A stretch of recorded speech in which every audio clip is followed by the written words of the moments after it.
لو سمحت لو سمحت مساء الفل يا باشا، تشرب ايه؟ لو سمحت عايز حاجه تدفيني في الساعه دي بالله عليك. هجيب لك واحده قهوه مع فيروز اللي شغاله، هتبقى قاعده طرش. بص بصراحه مش هضحك عليك، انا ما بحبش القهوه، شوف لي حاجه تانية. ماشي، هبدلك بواحد شاي مظبوط. برضه ما بحبش الشاي. سيب لي نفسك بس وانا قاعدك قاعده رايقه. يا عم خلاص اعمل اللي انت عايزه، بس بالله عليك الشاي يكون سخن عشان محتاج اتدفى. الله يستر. من عيوني يا باشا، عندك واحد شاي هنا وصلحه.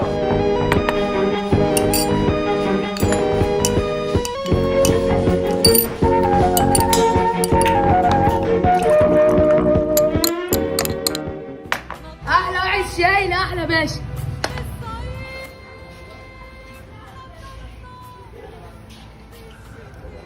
ايه ده يا باشا؟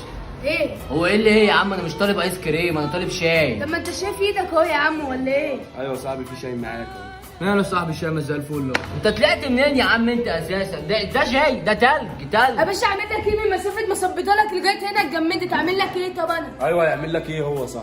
اعمل لك ايه هو زمانه طبعا. ايوه انا اشربه ازاي؟ انا مش فاهم. يا باشا هتدور ايس كريم عادي كده. يا باشا اعتبره ايس تي زي احمد تي يعني يا باشا. يا باشا بقول لك عايز اتدفى تقول لي ايس تي؟ روح يا فندم، ايه المشكله بتاعت حضرتك؟ يا عم انا طالب شاي، جالي بتاع ده وبيقول لك ايس تي. انا بص يا باشا مش هشربه، هحاسب عليه بس شوف عامل كام وقول لي. 10 جنيه بس يا باشا. ماشي يا باشا اتفضل. ايه ده يا باشا؟ دي متجمده. اعمل لك ايه؟ مسافه ما طلعتها من جيبي اتجمدت. ايوه المفروض اصرفها ازاي ده؟ الحسها، اعتبرها ايس تي. الحسوها معايا يا رجاله. هتلحسها انت ولا ايه؟